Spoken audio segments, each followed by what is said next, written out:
Okay, I'm delighted to be able to share this session, which is a bit like a joke, because a lawyer, a marketer, a transport planner, and a geographer are going to tell us how to solve some transport problems.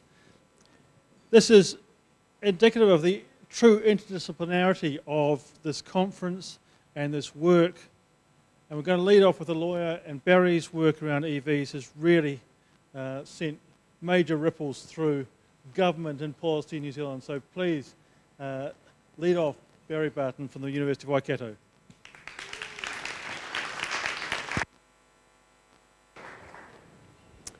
Thank you kindly, Ben.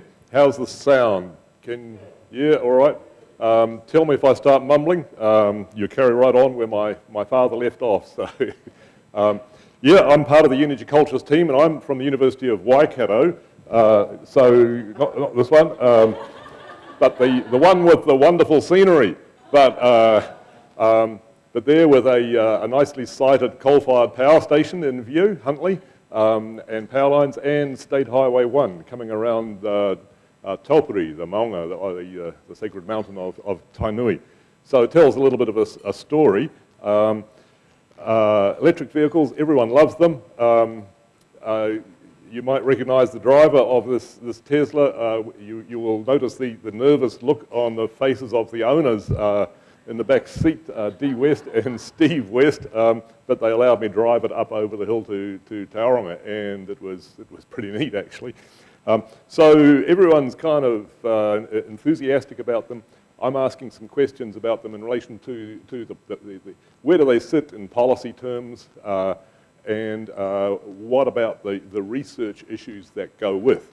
And so within Energy Cultures, we have been doing a fair bit of work on transport policy issues. Here are some of them. So electric vehicles, but also interesting work on cycling that other members of the panel will be touching on in a couple of minutes. One of the chief issues in relation to EVs is what can they do to reduce greenhouse gas emissions. And so if you look at our emissions in New Zealand, this is the general pattern. And of course we see that transport emissions are a relatively small piece of it. My answer to that is they're all small, they're all little pieces. And picking up on what Benjamin Sovacool has been pointing out, we've got a lot of work to do on a lot of different fronts, and we can't pick and choose exactly. One of the particular things about transport, however, is that it's one that has been growing faster in the emissions than a number of the other sectors. So needs and perhaps is more amenable to being reined in. However, it's not all easygoing, and one thing we need to be aware of is where the transport emissions are, or specifically the land transport vehicle emissions. And straight away you'll see there that there's the light passenger fleet, which is accounting for 2/3, but the heavy fleet and light commercials are accounting basically for the other third. And that's mainly the diesel trucks. And the short, simple point there is that it is difficult to build electric vehicles that will substitute for the diesel fleet. So that will continue to be an issue for anyone looking to reap the advantages of electric vehicles.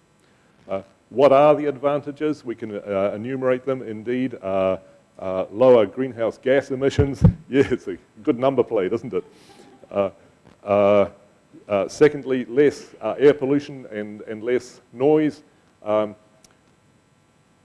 The air pollution reductions are not as big as you might hope. First of all, if someone buys an EV, that's not replacing a dirty contractor's stink box that's been imported and is spewing diesel fumes out at the intersection. It's not going to solve that problem. It'll probably be substituting for a reasonably well-tuned car, and the emissions from them have been driven down so much, especially if it is in relation to European requirements, then the EV doesn't actually help much. There is a substantial amount of particulate matter, for example, that comes from brakes from tyres and from wear of the road surface, and that is the same whether it's electric or not.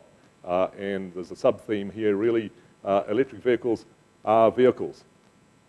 So you don't solve all problems going to electric vehicles.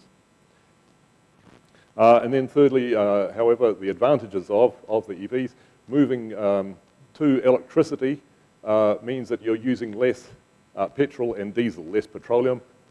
And we've seen certainly James Sweeney the day before yesterday, if not before, pointed out how volatile the price of oil is. It goes up and down. Well, price of copper is probably even worse, but among the commodities, it goes up and down a lot. And if we add to that the fact that the New Zealand currency is also relatively volatile, small, highly traded currency, you get the two things going against us, and we will not see price of petrol going back up to $2. It'll go up to $4 or $6. So repatriating our fuel source is actually providing a certain amount of insulation there against fuel shocks and therefore energy security. However, the barriers to widespread uptake, and here I draw on the research base that we've got, and I think it's important to make sure that we're looking at EVs or any other changes we might make with a good information base, with a good understanding of what research can contribute. And why don't people buy electric vehicles? Why do we see only about 1,000 electric vehicles in New Zealand so far? Well, price is far and away the biggest issue. So this is reported from studies from a number of countries, European, American, etc. They cost a lot. Now, I'm not going to get into how much they cost because that's hugely changing. As Malcolm has pointed out, battery prices are going down. Question of how fast it will translate into sticker prices, especially in New Zealand, I don't know. But even then, I think we will still see a concern, a problem, difficulty, that they are more expensive. That didn't help. A limited number of models, especially on the New Zealand market. That seems to be susceptible to change, but if there are precious few options, then even if someone is prepared to overlook the price problems, they haven't got a lot of choices. Range anxiety. How far will they drive? And again, that comes through in the literature fairly clearly as an important reason that people give for not buying an EV or not buying one just yet. So that has to be met. And that ties into the question of providing an infrastructure of charging facilities. That is important to assuage anxiety about range and to provide visibility. Even though, in fact, the greatest amount of charging of electric vehicles will happen at home, in the garage or the carport for people's day-to-day commuter trips. Yeah. Right, help.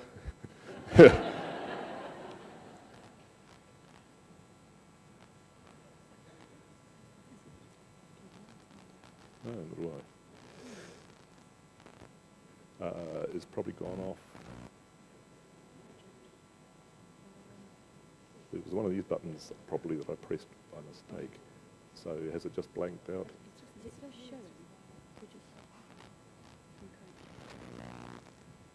Right. Thank you, Debbie. Thank you, Joanne.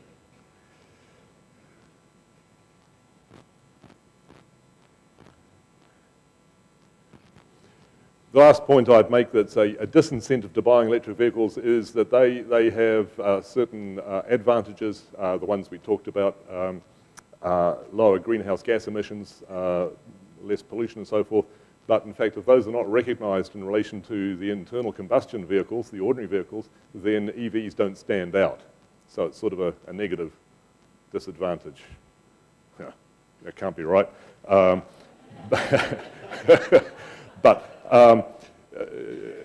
If you're not doing anything about the fact that ordinary cars produce CO2, then electric vehicles, just a part of the background. There's no particular reason to be looking at them. Let's look then at the announcement that the Minister of Energy and Transport, Simon Bridges, made a few weeks ago It's a 4-page announcement. It's not deep in detail. But the target that he announced was, as you see here, for 64,000 vehicles. Exponential growth. I wasn't sure whether I could call it that, but Malcolm confirms that I can use that language. And that would take you to about 2% of the current vehicle fleet. The background there is that we have about 3.3 million motor vehicles in New Zealand, and we bring in about 250,000 new vehicles each year. So even 64,000 is still quite that modest percentage. And you start to wonder, well, if this is a good idea, then how does that rate in terms of improvement of our greenhouse gas emissions? And the answer was supplied by, to me, anyway, by Jonathan Lever, who some of you might know at Unitec, with a lot of huge expertise in transport. And the figures that he came up with is that it would reduce our projected national transport emissions by 1.1%. So that's a start, but let's not get too excited. The point in brackets is that unless they do something different, then it will be possible to import a plug-in hybrid, never charge it with electricity particularly, but run it on gasoline, and you will actually get the subsidy that's being offered, but that won't help in terms of greenhouse gas emissions. So we're having to make an assumption that the plug-in hybrids are being used mainly for electricity. So there is a risk of gaming there. So it's a non-governmental estimate. I find it strange that a minister could make an announcement of this kind without providing calculations about what one of the main benefits will be in terms of climate change. So we need the pieces of policy to be joined up better. Transport policy, EV policy, climate change policy.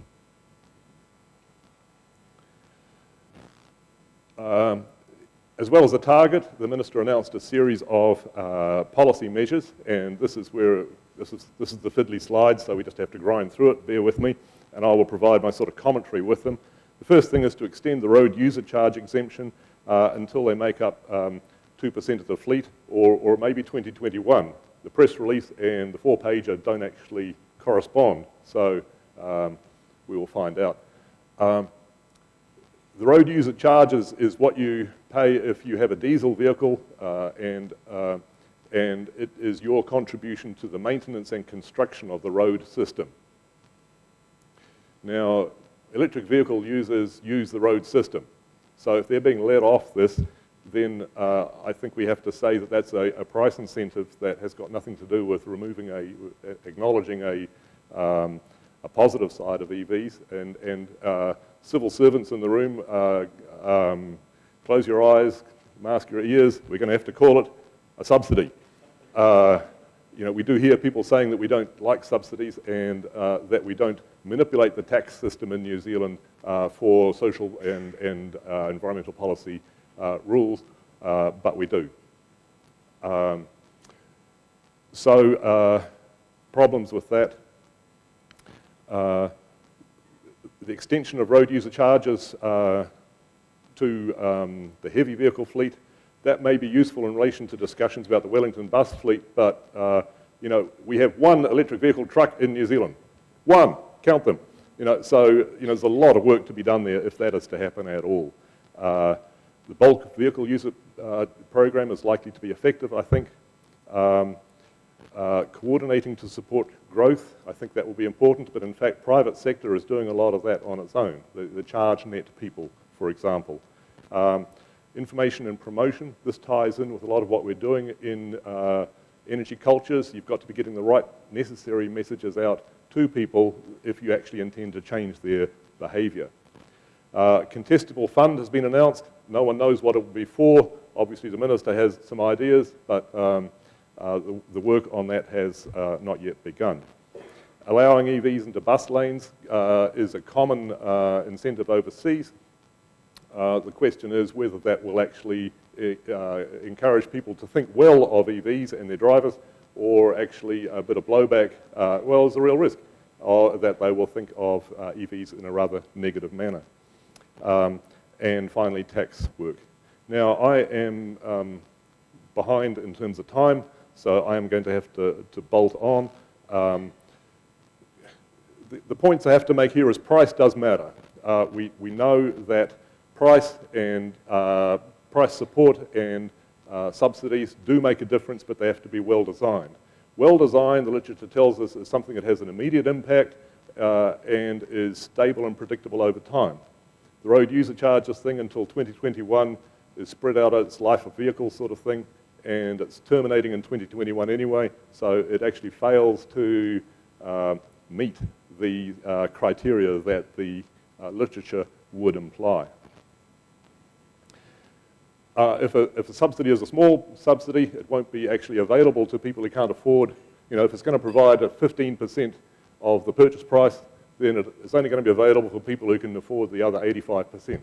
So there is a serious problem about setting price support up in ways that might actually cause an equity problem.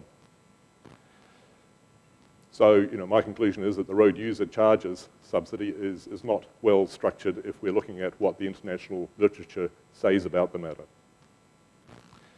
Fuel efficiency measures are terribly important. They're long established. Again, James Sweeney has been talking about them as the response in the United States to the oil shocks, the CAFE standards. In fact, Australia and New Zealand are the only countries that don't have them in the developed world, or half of the developing world.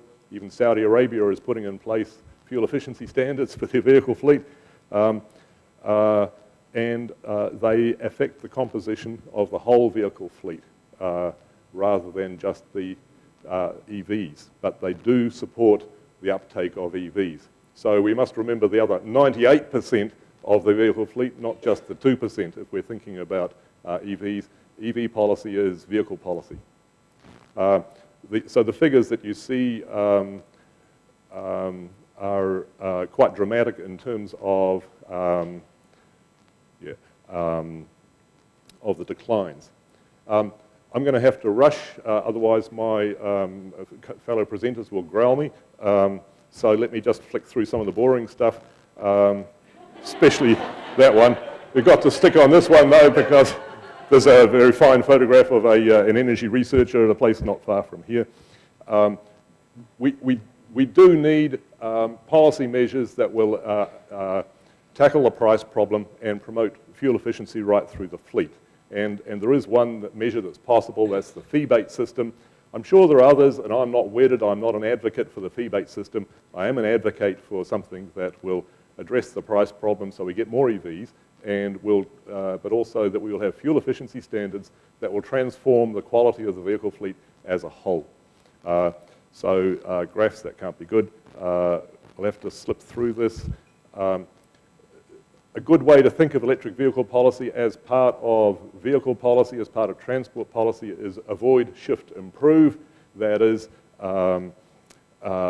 we see if we can avoid people having to make trips. Secondly, if we can shift them to more beneficial active transport or public transport. And if we can't do that, then we improve the quality of the vehicles they're driving in. So electric vehicles are part of that. The research helps us, and as I say, the international research shows that we are only partly on the right track. What we do need research, or it's easy to think of new research topics, especially in the light of the ministerial announcement. Will the RUC exemption be effective? It'll be, we could set that piece of research up. We can also ask, the question about equity and about how people think about EVs in the bus lanes. Prime piece of research. Has that had a positive or a negative effect on how New Zealanders perceive electric vehicles? Thank you.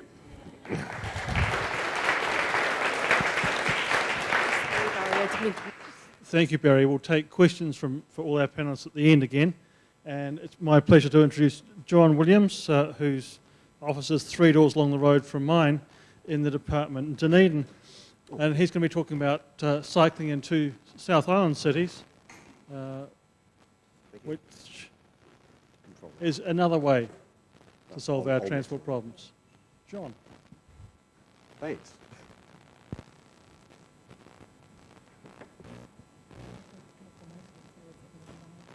Okay. Well, thank you. As Barry's pointed out, electric vehicle policy is a vehicle policy, right? So it doesn't get people into active transport and simultaneously achieve goals of energy security. Up? All right. Help me, Becky, help me. All right, I'll try and talk a bit louder as well. Oh, there we go. Yeah. Thank you. So if you get people walking or cycling, then that achieves goals of energy security, of greenhouse gas emission reduction, and improving health as well. So I went along to a symposium a few years ago, run by this lady here, Sandy Mandich, who's leading a project in the School of Sport and Exercise Science at Aotearoa University, where she was looking at the factors which motivate school children, secondary school students, to take active transport to school. And I asked a question in that symposium, and about a couple of months later I was on the team. So I sort of kind of got sucked into it, and I think it's a great research program. So what I'm going to talk about in this talk is just give you an overview of the research question that we're going to be addressing, and the way in which we approached it. So what makes secondary school students really interesting to study is their habits are still being formed with respect to mobility. They've got all sorts of influences, so they've got influences from their parents, their parents projecting their own mobility cultures onto their students, but they also have messages coming in from school and from their peers and their blogosphere about the problems facing the world and climate change and all these sorts of things. And young people are idealistic. So if we want to make some sort of bang for buck, personal transport is one of the sort of larger areas in which a reduction in people moving around in vehicles, whether they're electric vehicles or not, where we can get some serious bang for buck and also achieve those co-benefits of public health. So how we approached it is, the overall project that I'm involved with is called BEATS. It's an acronym for the Built Environment and Active Transport to School. So one of the aims of the project was looking at the built environment, but also looking at the more psychosocial influences and also the influence of school policy and government policy and peers and so on. So we're looking at the built environment, but we know that the built environment affects behaviour through our perceptions of behaviour. So for example, Dunedin's hilly. Some people might view that as a bad thing, but if you're into fitness and self-development, some people could view that as a good thing. So the same built environment, or in this case non-built environment, can affect people in different ways. So we need to study the perceptions, as well as looking at the actual so-called objective reality as well. So what we did is we used one of the most widely used models of behaviour change, known as the theory of planned behaviour, and its update, the reasoned action approach. As we were doing this research, it's a multi-year project. We were approached by a colleague from Christchurch. Sorry, this beach project is in Dunedin. Who'd heard about the research, and she was doing her own PhD independently, and so she was collecting some similar data, again using the theory of planned behaviour, but also using another model that those of you who work in public health might be familiar with, the prototype willingness model, which kind of augments the theory of planned behaviour. So I'll give you a little overview of what those things are about. So the idea with the theory of planned behaviour is that what affects our behaviour is sometimes it's our attitudes, but sometimes we could have a positive attitude towards doing something, but we might not do it for one or other reason. But the fundamental idea is that our behaviours are based on our beliefs, which isn't to say that our beliefs are reasonable or that we even form them consciously. We may form our beliefs totally unconsciously, and they might be absolutely crazy. But however they're formed and however rational they are, that's what still influences our behaviour. So that's where the kind of reasoned bit in the reasoned action model was, that our behaviour follows from our beliefs.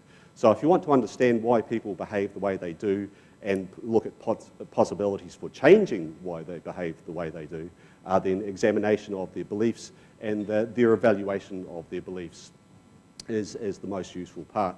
And crucially, we want to look at their motivations for actually doing the behaviour. So if we're looking at what motivates students, secondary school students to walk or cycle to school, we don't ask them about the benefits of cycling in the abstract. We ask them what would be the benefits for you, how would you feel about it, and so on.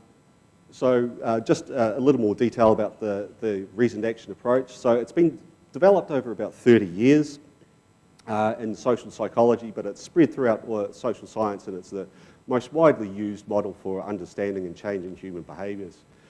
So if we look about people's attitudes towards actually enacting the behaviour, we can think about two types. We can think about, well, what will be the outcomes of the behaviour? So if I walk to school, will I be healthier? Will I have a chance to chat to my friends? Will I have a nice introduction to the day? Will I get rained on? Will it be horrible? Will my bag, which is so heavy, make me really tired? Well, actually those last two was the more experiential aspects of it. So what will be the outcomes over time? I might save my parents money, I might become healthier, and the experiences, I can get tired, or I'll be have a chance to socialise with my friends. Then also we explicitly look at the social influences. So what do other people say that you should do? So what do the parents say they should do? Do they encourage or discourage walking or cycling to school? The school teachers and principal and peers, do they encourage or discourage verbally and overtly? And then separately, so that's the injunctive norm, and then separately the descriptive norm. If we look around us, if you're a school child walking to school, do people do what they say they do? So do the parents say you should walk to school and then they drive to work, for example, that kind of thing. And then the third sort of class of factors to consider is the degree to which something is, the behaviour is actually under your own personal control. So first there's the capability, I'm physically able to do it. So yeah, if you live 10 kilometres from school, that will inhibit your degree of agency or capability. And also autonomy, the degree to which it is your own opinion versus you have to do what someone else tells you to do. So we're trying to look at a wide range of behaviours. Just a brief explanation of the prototype willingness model. As I say, the theory of planned behaviour was developed in social psychology, and it permeates many areas of social and medical science. When it came to be used for risky behaviours, it worked very well, but some other people wanted to augment it by adding a couple of additional class of explanatory variables. It became known as the prototype willingness model. So first they added the degree to which you'd be willing to perform a behaviour. So it's a sort of a necessary but not sufficient condition for actually enacting it. So you may be perfectly willing to buy an electric vehicle, for example, or walk to school, but the conditions aren't right for you actually to do it. So you might not have no intention, but you would have a willingness to do it if the conditions are right. And then the other general class of factors is known as the prototype factor. So what are your perceptions of the prototypical person who does this behaviour? What's your view of the prototypical electric vehicle driver or the prototypical secondary school student who walks or cycles to school? So this is a way of structuring questions that we ask people to try and probe their beliefs. So we gather data from both Dunedin and Christchurch. So as I say, the Christchurch survey was conducted independently and came on after our own project had been going for a while.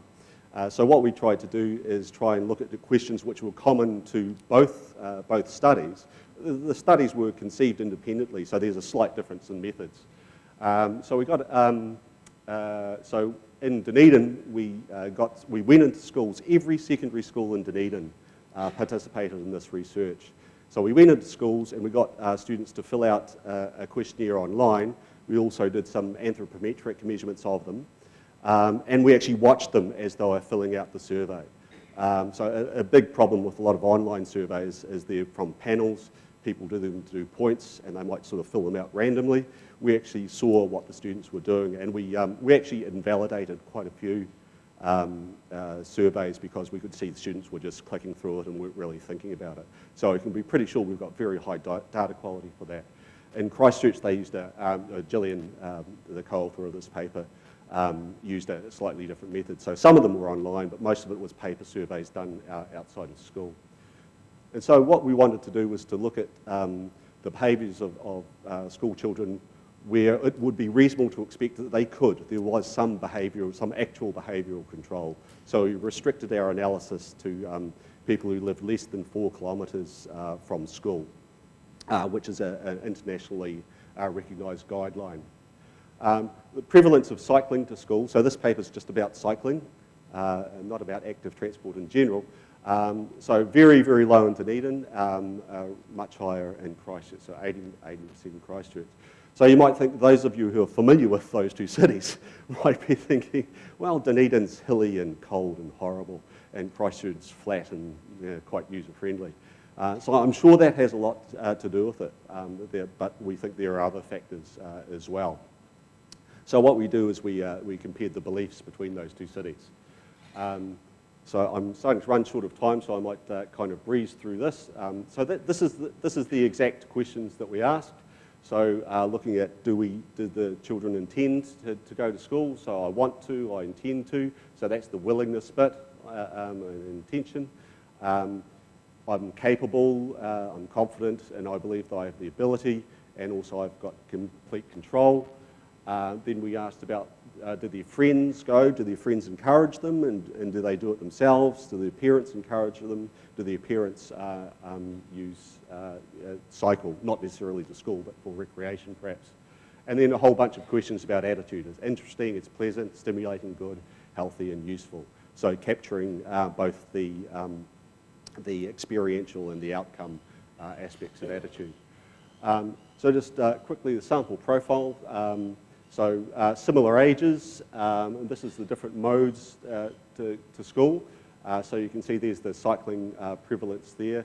Also some variation, taking the bus is similar, walking is similar, and so on. So there's a bit of variation there, but the variation in cycling is probably the most dramatic. Those of you who are familiar with social science will know that we ask a lot of questions in forms of rating scales, agree or disagree. So what these numbers here are the proportion of people who agreed were on the agree end of the scale to a bunch of different questions. So you can see there's some variation, but not much variation between attitude there. This difference is not statistically significant with a sample size of 400 or so.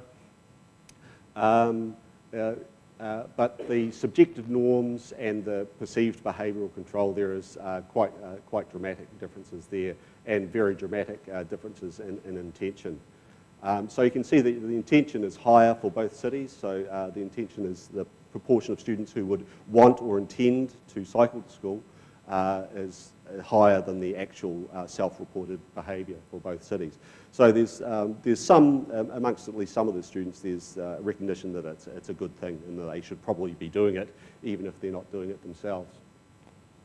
So just in summary, on all the injunctive and descriptive norms and all the autonomy and capability issues and intention, there's that big difference that the Dunedin students scored lower on all of these items. But there's no difference on attitudes. So they kind of see cycling in the right way, but there is those other factors at play. So as C. Rotman often makes the point that attitudes don't often are precursors for behaviours. And so that's what the theory of planned behaviour explicitly recognises. So if attitudes don't explain things, then what does?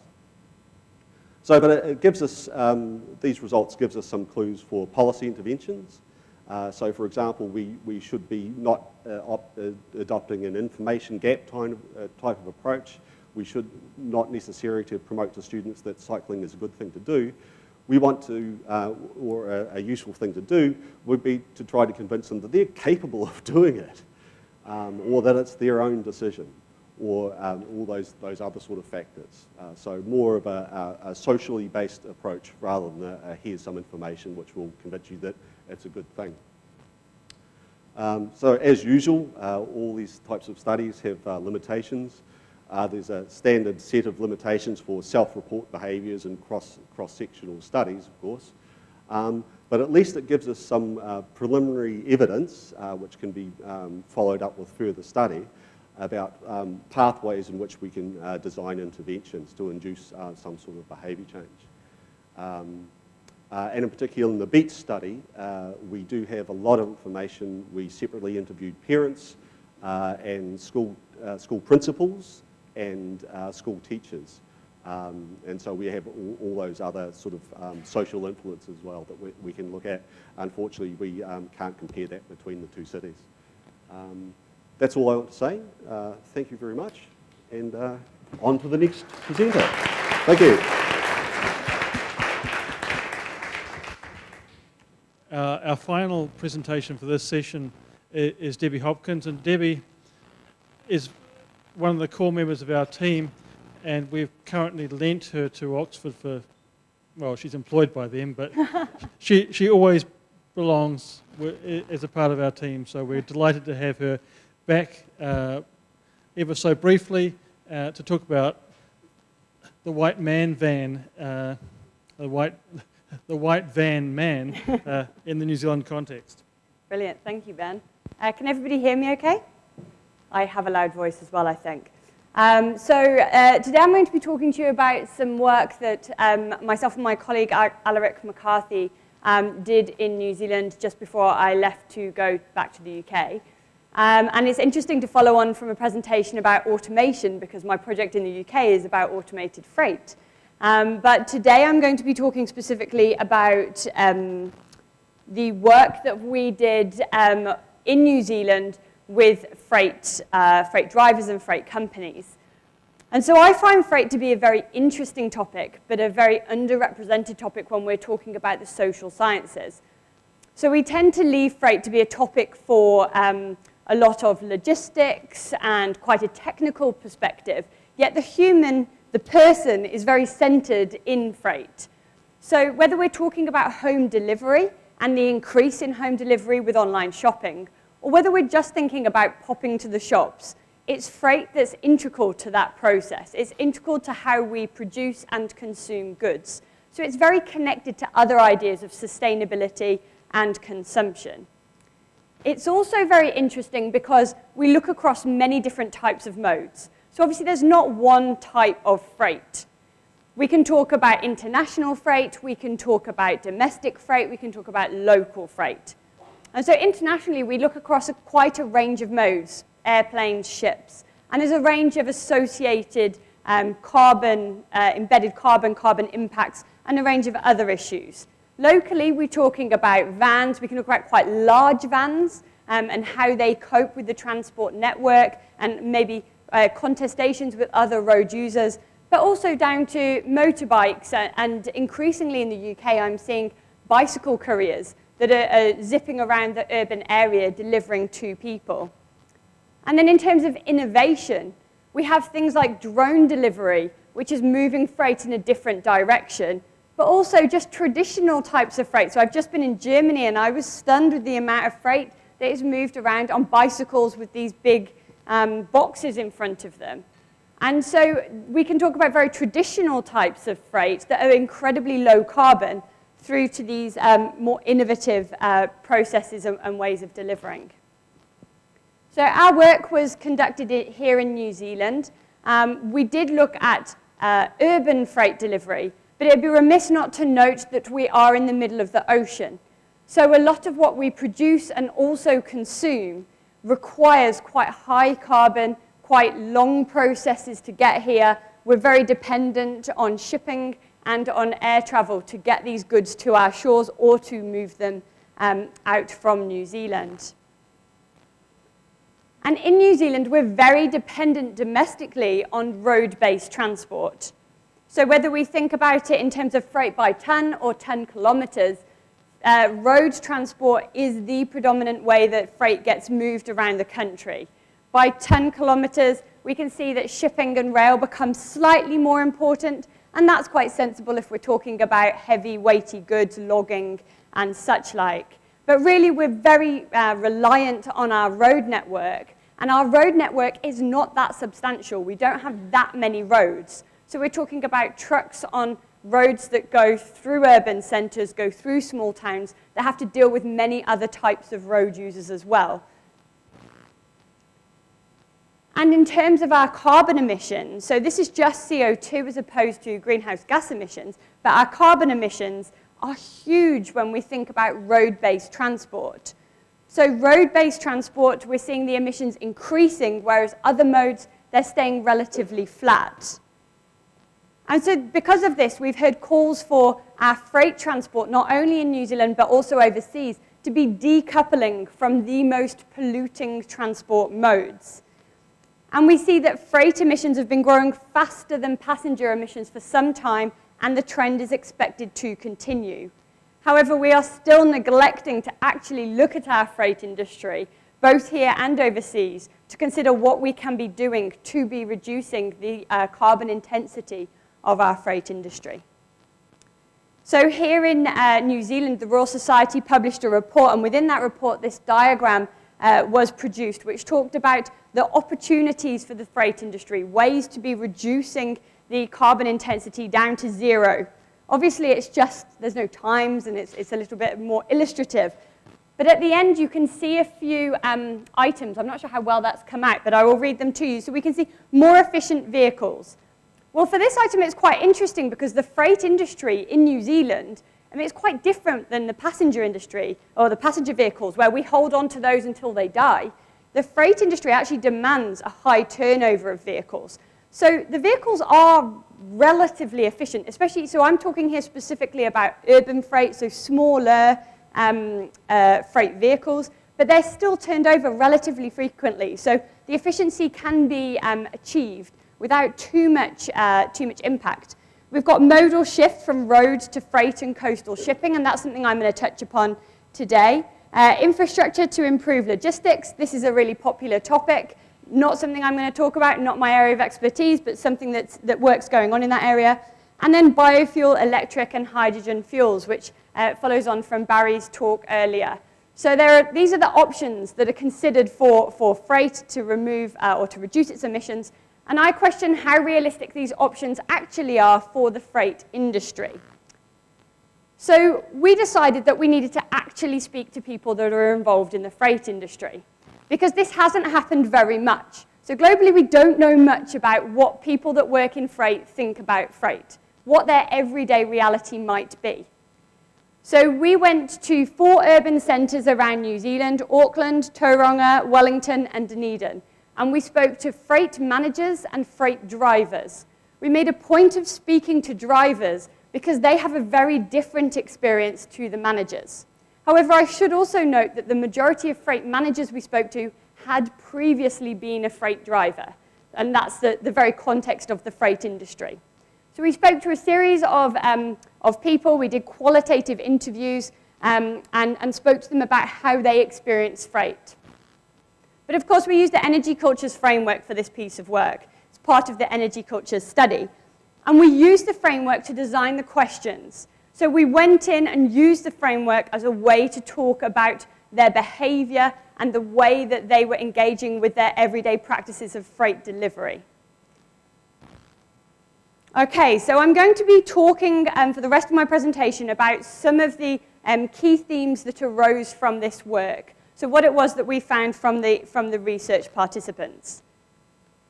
And so the first theme that will be unsurprising to all of you in this room is that home delivery is increasing. So as we are buying more online, we are seeing increasing deliveries to private homes.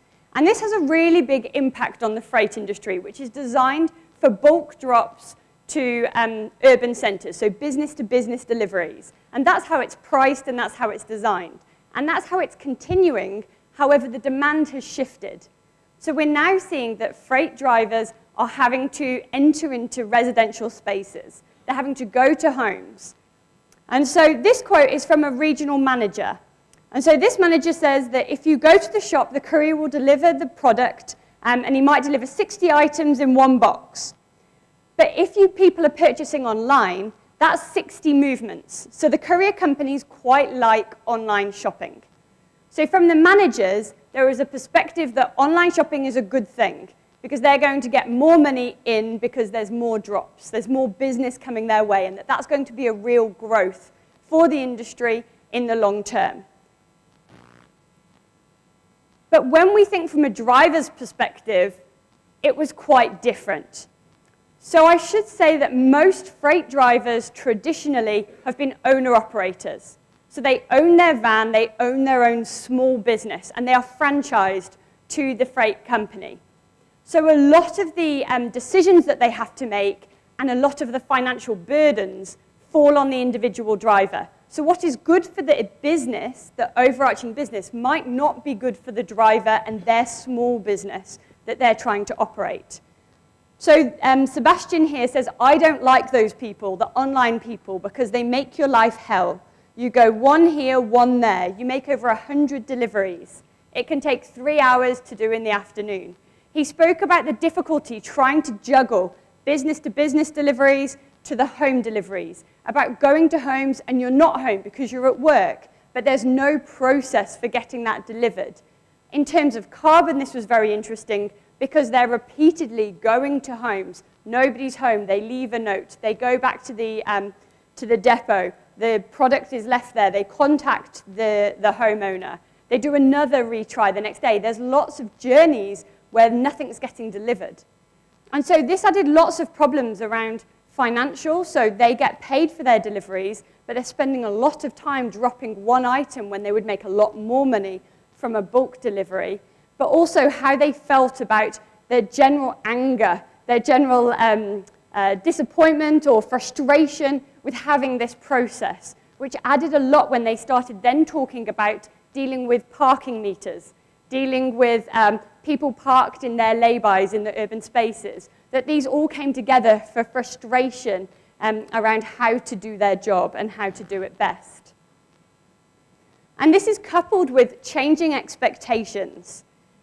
So wanting to have deliveries tomorrow, wanting to have 24-hour delivery. When you buy something online, how quickly can I get it delivered to my house?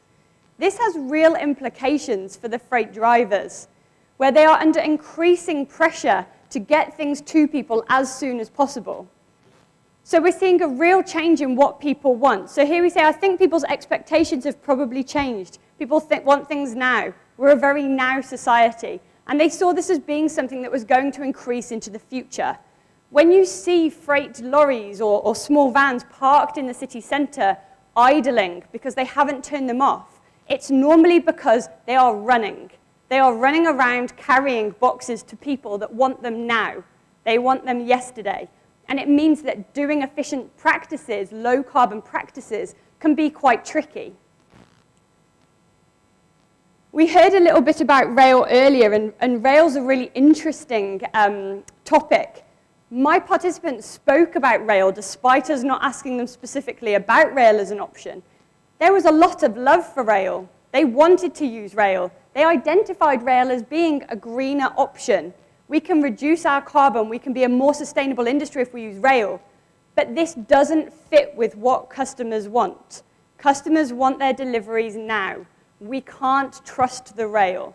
So there were issues around whether the rail could deliver not only in terms of time, but also breakdowns, inefficiencies, problems with the rail network. If there were any problems and hold-ups, they couldn't guarantee. Whereas when it was in a van, they knew where it was going. They could probably not guarantee, but they felt that they had a lot more control over that parcel getting from A to B. But we still saw participants moving and locating their businesses near rail. And this was because they said that then they might be able to go and use it again. So This participant, a branch manager in Tauranga, said, "I'm not quite sure what's going to happen in the future, but I suppose road vehicles will become a thing of the past. In the years going down the track, a lot of it will be railed, hence why we've bought buildings here, so we can jump on the train lines. We can jump on it when we want it." There were also questions about efficiency, so moving away from technologies, but thinking about other opportunities to reduce carbon, about these empty trucks doing trips up and down the country. So whilst we were talking about urban deliveries, you can't unpick that from how things get between urban centres. And this participant said, we need to be working more closely together. If we can do that, we can start making sure that we've got full trucks, that we're not wasting the fuel driving back and forth. And then in terms of new technologies, we asked them about opportunities for electric vehicles, for new types of technologies that might be coming on board. A lot of what they were talking about were financial concerns. The industry operates on incredibly low margins. The drivers are incredibly stressed and time pressured. The decisions they are making are not related to carbon. If it's fuel savings, it's normally a financial incentive. And this participant quite nicely said, well, if you're going to put more food on your table and earn more money, or you're going to drive to save the environment, I know which one is going to win every time. There were very explicit comments relating to the ability of EVs, of hybrids, to actually account, to be able to operate. So as Barry said, there's one heavy truck here that's an electric vehicle at the moment. But a lot of what we're talking about in urban spaces are actually vehicles. Quite often they're small cars doing quick journeys around an urban space. Electric vehicles do have an opportunity there when we're thinking about an urban space to get around and maybe provide some other options. But at the moment, they don't seem to be a huge priority for the industry. So just summing up, what we saw was, to be quite crude, so this is around 2 cultures, but obviously there are many, many different mobility cultures existing in urban freight in New Zealand. But what we saw was this narrative around a simpler time. So in the past, freight was an easier industry to work in. I've spoken to many people that worked in freight 20 years ago and made a fortune. Having your own truck and driving was a good income. It was a good job. Now they say that if they advertise for a freight driver, they might get 10 applicants, 1 might be employable. They are struggling to recruit, struggling to retain, increasingly having to offer minimum salaries because they're not making enough money. And some of this can really make quite a complex environment for then talking about low carbon options, low carbon practices. Why do you leave your car to idle? Well, I leave it because I'm so stressed. That there are many other issues going on that are creating problems if we then want to talk to the industry about reducing its carbon intensity. So I would argue that freight is going to be central to any low-carbon mobility transition. But to include freight into the picture, we need to know more about freight. But increasingly, we need to know more about the people that are involved in the freight industry, what pressures they are coping with, and what we can do to offer them more sustainable, more low-carbon ways. And this will include probably low-carbon technologies, but of course, behavior change as well. There was a lot of evidence of industry adaptability. So there's changing demands that are going on all of the time, and the industry is regularly coping with these. So that suggests to me that they will be adaptable to things that change in the future as well. But I think that there are a range of stresses that we need to take into account when we're looking at the industry and thinking about what it's going to be doing in the future. So this work has just been published, so if anybody's interested in it, I know there's a copy of it on the table, or feel free to pop me an email. Thank you very much.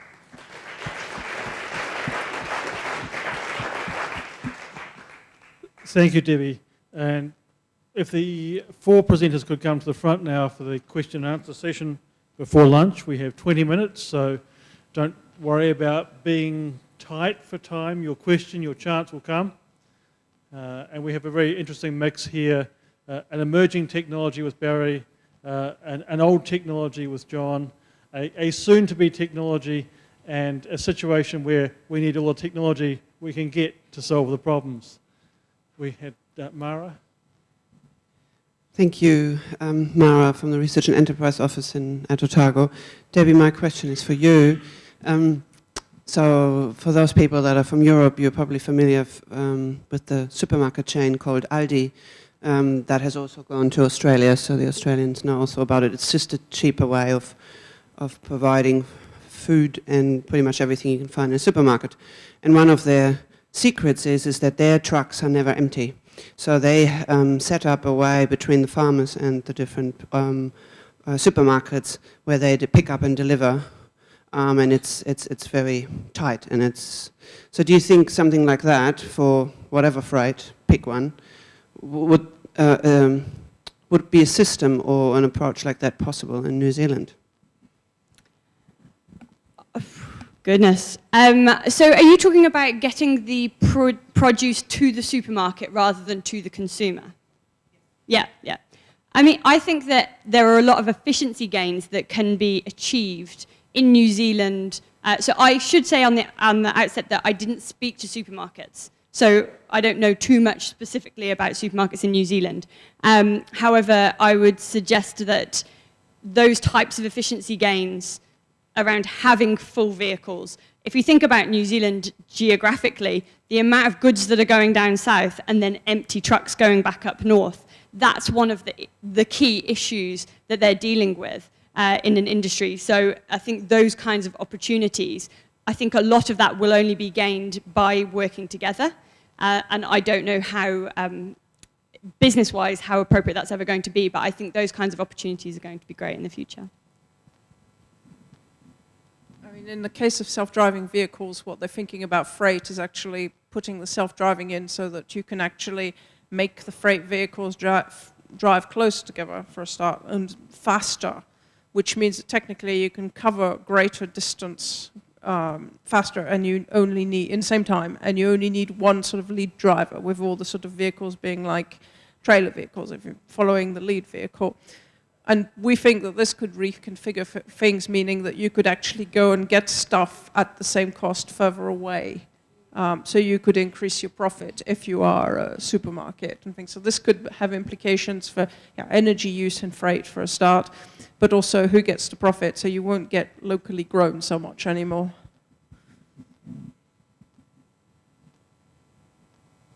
Hi, thank you for that. It's really interesting. I have another question for you, Pascal. It's in relation to the self-driving cars, and I think that's really fascinating, the notion of autonomous vehicles. But I suppose what comes to mind is issues of insurance and liability. And if there is a crash, like, is the driver suddenly not responsible? Does that then go to the insurance company? And I suppose the notion of kind of redesigning roads for these cars, we'd almost need all cars to be self-driving to take away human error if that was to be the case.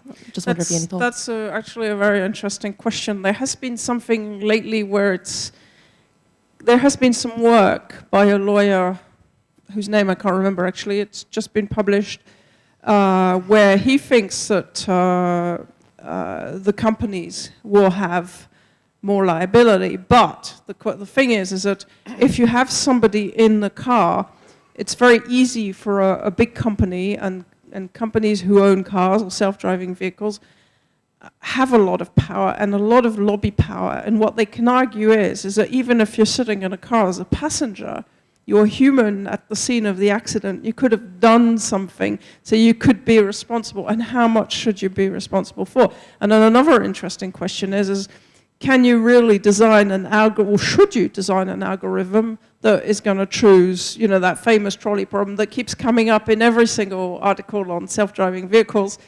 And really, the trolley problem is a little bit different than that. But it's kind of used as an argument, as a discourse to say, well, we should program cars to decide who gets killed. Then who has a value to be killed or not killed? What's the price of killing subject A and subject B, or what's the price on killing yourself to save somebody else? And should we even be really thinking about that? And in practice, it doesn't really work. So the discourse is actually very different from what is actually possible or not.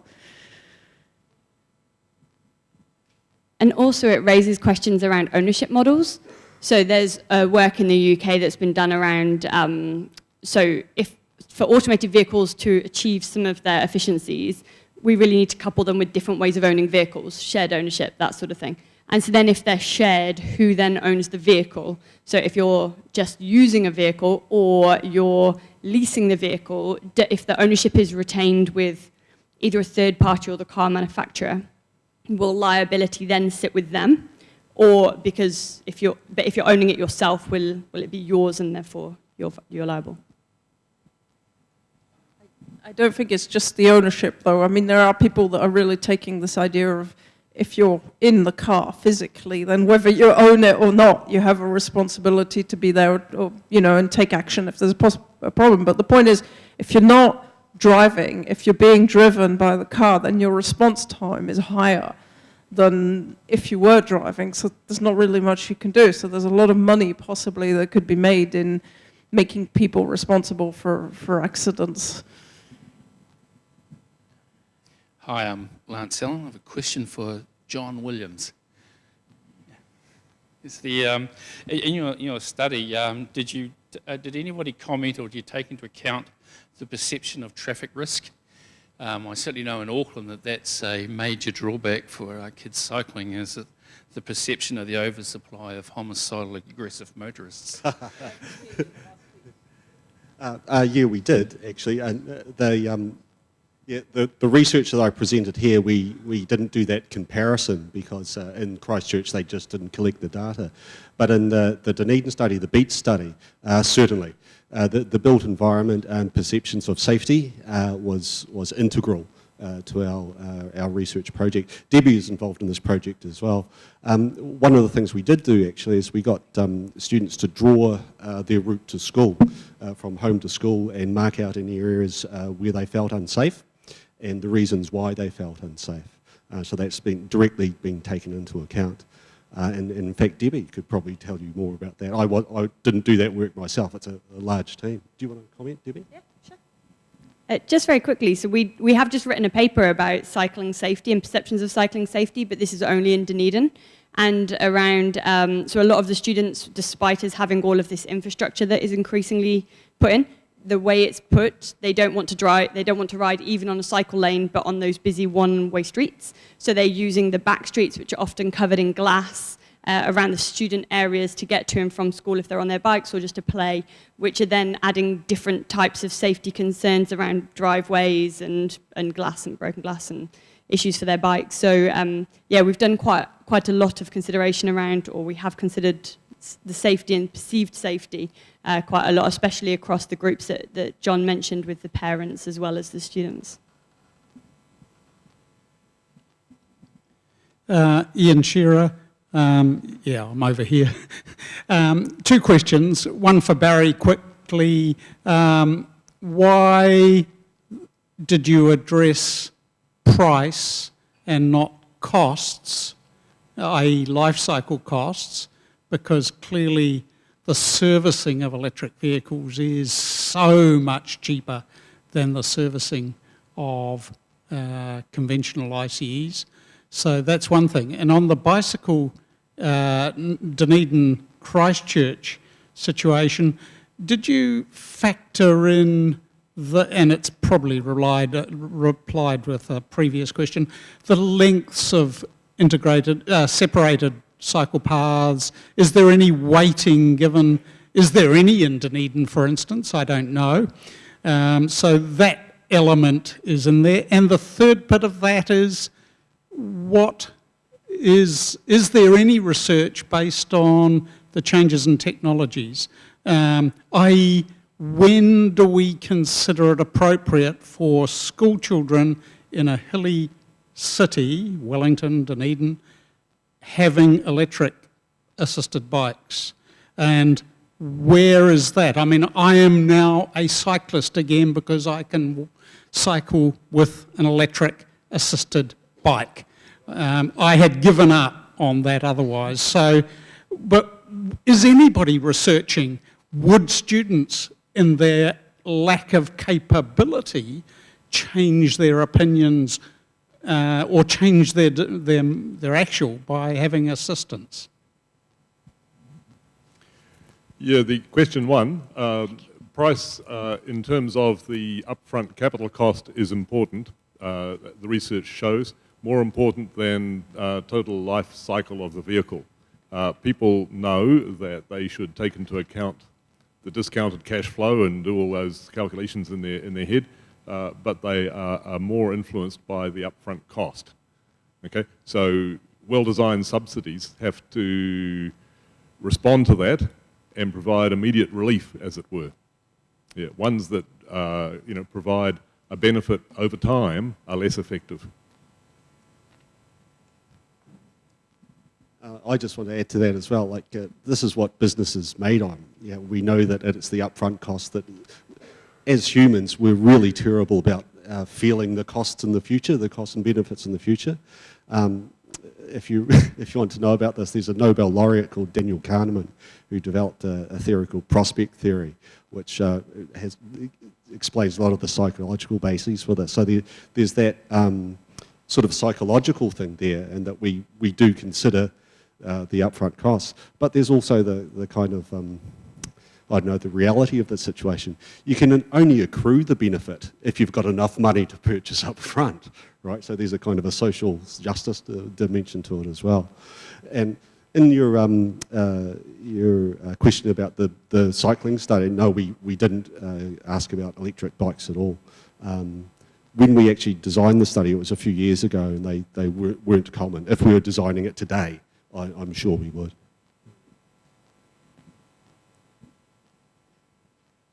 Hi, Helen Viggers. I really enjoyed listening to all four of your presentations next to each other. And what struck me was an increasing, probably increasing, disparity of road users and people wanting children to cycle more, and vehicles, freight vehicles wanting to go faster, closer together, and couriers going more and more into suburban areas, but the self-driving vehicles maybe being able to avoid pedestrians and kids on the roads more. And our road rules haven't been codified forever. We've only had cars for the last 100 years. So how do you see these, do you see the road rules changing in some way to take effect of all these different things that are coming together at increasing speeds, or what's going to give? Sounds like a question for a lawyer. And is it against the rules to bring the moderator into the discussion? Because I know that Ben has quite a few thoughts on this. I don't think it would be bad. Do you want to, Ben? Unless Barry wants to say something. Come on. I'm never shy to talk about the interaction between vehicles, and the legal system is one thing, and we have a legal system that, were it followed, there would be no deaths on the road. You know, if no one broke the rules, we have a system of rules which would stop us killing each other. There are very, very few accidents in the Western world where a mechanical failure, something has fallen off a car. So whether we look at changing the rules is one thing. Enforcing the rules is probably the biggest barrier to cyclists' perception of safety. That the New Zealand police, I don't know if there are any here, if they want to arrest me, the New Zealand police do not look after cyclists in this country. They actively discourage prosecutions in cases where cyclists are bullied, assaulted, run off the road. And that is the biggest problem that I see in New Zealand to changing perceptions of safety on the roads, and why I wouldn't let a child, if I had one, I don't, if I had a child, I would not let them ride on the road.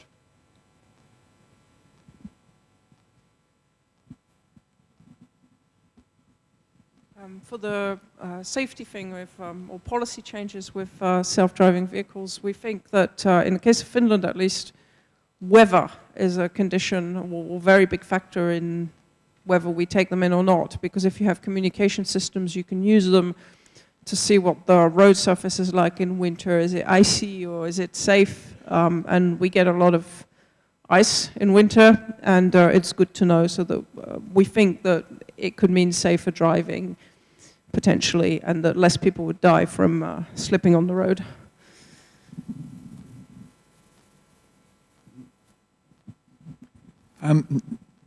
Couple of comments for Barry, and I want to see if these are relevant in your studies.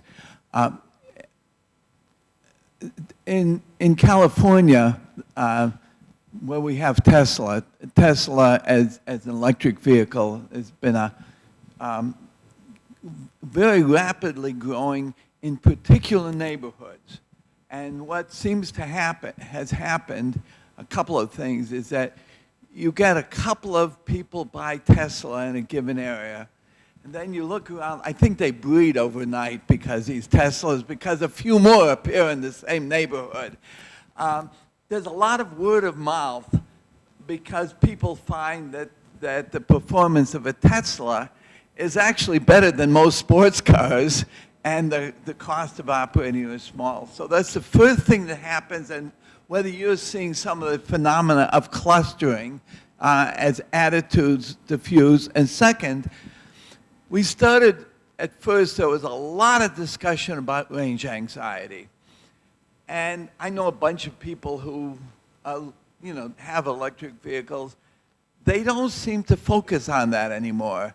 And what seems to happen is that they found the reality is that at least 95% of their driving is very short distance anyway, so they plug it in at night and they don't have to worry about range. It's when they go a longer distance. And Tesla has dealt with that by having a network of charging stations, which they find is an important marketing device for the Tesla to know that there are stations. So you didn't need any government involved whatsoever. You just had Tesla as a private sector incentive on the major freeways to put those in instead of dealing with the range anxiety. So those sort of things that you see going on, if that's true, it may be that the growth of electric vehicles may be a lot more explosive than a lot of people have been suggesting, because you see that explosive growth in various communities, at least around California. We could well see explosive growth, expect the unexpected. Word of mouth, going for a ride in an EV is a huge, an excellent way of getting people interested and over the line in their purchase decisions. It's a bit like what we have found about how people think about home insulation, and visiting a well-insulated, well-heated house for some people is a revelation, and it's what gets them to decide they can do it themselves. You can't communicate that any other way. There are issues that might have come up in California about the agglomeration of sudden spots, which actually, if they're all charging at the peak periods, could particularly stress the local distribution network in pocket by pocket. So I don't know whether that will emerge, but it's a possibility.